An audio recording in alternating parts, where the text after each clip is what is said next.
Assalamualaikum warahmatullahi wabarakatuh dan selamat sejahtera. Okey, video ini cikgu akan terangkan tentang bab 1 rangsangan dan gerak balas. Okey, ini adalah video part yang kedua untuk topik 1.2 rangsangan dan gerak balas dalam manusia. Okey, kita pergi pada objektif pembelajaran kita ya. Pada akhir pembelajaran ini, murid perlu menyatakan struktur bahagian telinga dan fungsinya, menyatakan mekanisme pendengaran dan menyatakan kecacatan pendengaran dan cara membetulkannya. Okey, kita tengok apa yang cikgu terangkan sebelum ni tentang perubahan persekitaran. Okey, dalam video part 1 cikgu cakap adanya perubahan persekitaran yang akan menyebabkan rangsangan dan rangsangan ini akan dikesan oleh deria kita. Okey, contoh rangsangan yang ada di sekeliling kita seperti cahaya, bunyi, bau, rasa dan sentuhan. Okey, dalam video part 1 cikgu ada terangkan tentang rangsangan yang disebabkan oleh cahaya dikesan oleh organ mata iaitu deria pendengaran.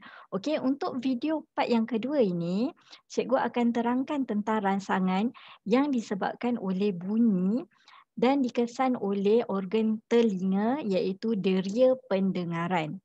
Okey, kita pergi pada objektif yang pertama iaitu struktur dan fungsi telinga kita. Okey, ini adalah gambar keratan rentas telinga kita. Terbahagi kepada 3 bahagian iaitu telinga luar, telinga tengah dan juga telinga dalam. Okey, kita tengok dulu bahagian telinga luar. Okey, telinga luar terdapat cuping telinga. Okey. Kemudian cuping telinga ni fungsinya mengumpul dan menghantar gelombang bunyi ke dalam salur telinga. Okey, gelombang bunyi itu dapat daripada mana? Contohnya telefon kita berbunyi. Okey, deringan telefon. Itu adalah deringan telefon tu akan mengeluarkan gelombang bunyi. Jadi cuping telinga dia akan kumpul dan menghantar gelombang bunyi ke dalam salur telinga. Okey, ini adalah salur telinga. Okey, fungsinya adalah untuk menghantar gelombang bunyi ke gegendang telinga. Okey, 2 bahagian telinga luar. Kita pergi ke telinga tengah pula. Okey, ini adalah gegendang telinga. Okey, fungsinya bergetar mengikut frekuensi gelombang bunyi yang terkena padanya dan memindahkan getaran ke osikel. Okey, so ini adalah osikel. Okey. Ini osikel. So, osikel fungsinya menguatkan getaran bunyi lalu memindahkannya ke jendela bujur. Ini berlaku dekat telinga tengah. Okey, kita tengok bahagian telinga jendela bujur ni. Okey, fungsi jendela bujur mengumpul dan menghantar getaran bunyi dari osikel ke koklia. Okey, sebelum kita pergi ke koklia, kita habiskan dulu ya bahagian struktur telinga tengah. Okey, dekat telinga tengah adanya tiub Eustachian. Okey, fungsi tiub Eustachian ni untuk mengimbangkan tekanan udara di kedua-dua belah telinga. Okey, seterusnya kita pergi ke bahagian telinga dalam. Okey, ini adalah koklia.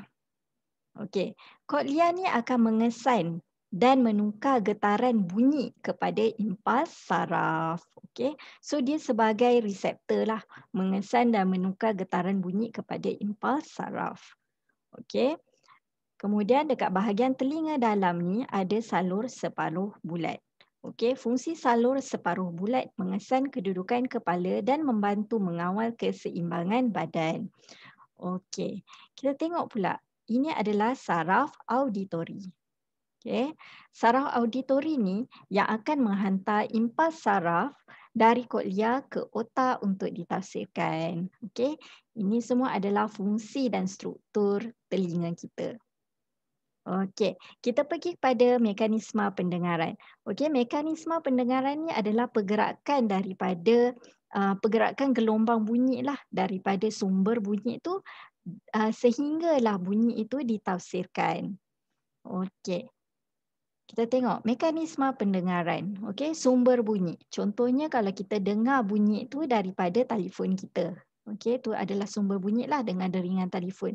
Kemudian telinga pergi ke sumber bunyi itu, gelombang bunyi itu akan pergi ke cuping telinga kita. Okey, cuping telinga terima dan mengumpulkan gelombang bunyi. Okey, kemudian bergerak ke salur telinga gelombang bunyi itu. Okey, dan seterusnya ke gegendang telinga. Okey, salur telinga dan gegendang telinga ni menyalurkan gelombang bunyi dan menyebabkan gegendang telinga bergetar. Okey. Kemudian gelombang bunyi akan bergerak ke tulang osikel. Kemudian ke jendela bujur. Okey, getaran ini diperkuatkan oleh tulang osikel dan dihantar ke koklia melalui jendela bujur. Okey, so koklia ni dia akan menukarkan getaran bunyi kepada impuls saraf. Okey, masa ni getaran bunyi dah tukar dekat koklia ni yang dia akan tukar kepada impuls saraf. Ingat, koklia merupakan reseptor untuk bunyi. Okey, so dia akan hantar impuls tu ke saraf auditori. Okey, jadi saraf auditori yang terdapat pada telinga tu akan menghantar impuls ke otak.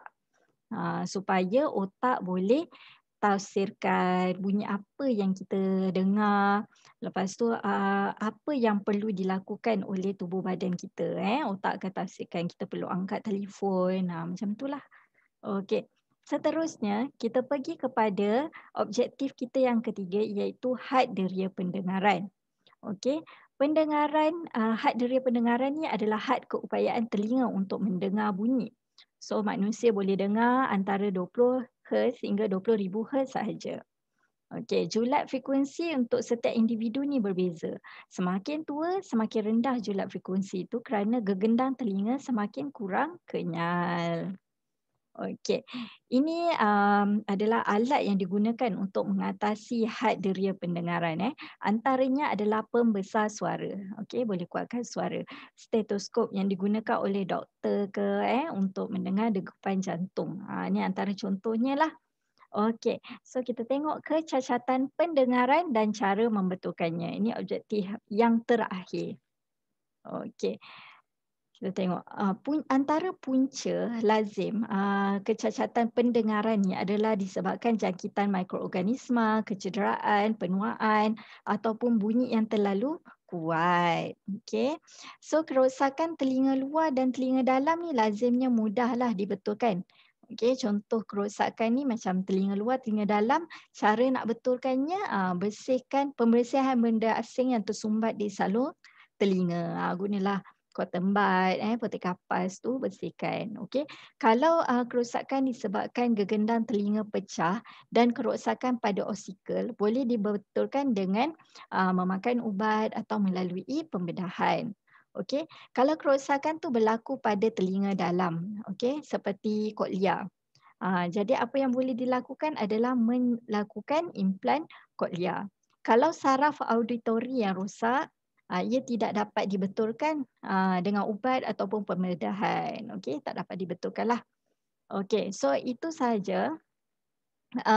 Terima kasih cikgu ucapkan sebab mendengar sehingga habis. Okey, Assalamualaikum dan selamat sejahtera. Semoga mendapat manfaat daripada video cikgu. Terima kasih.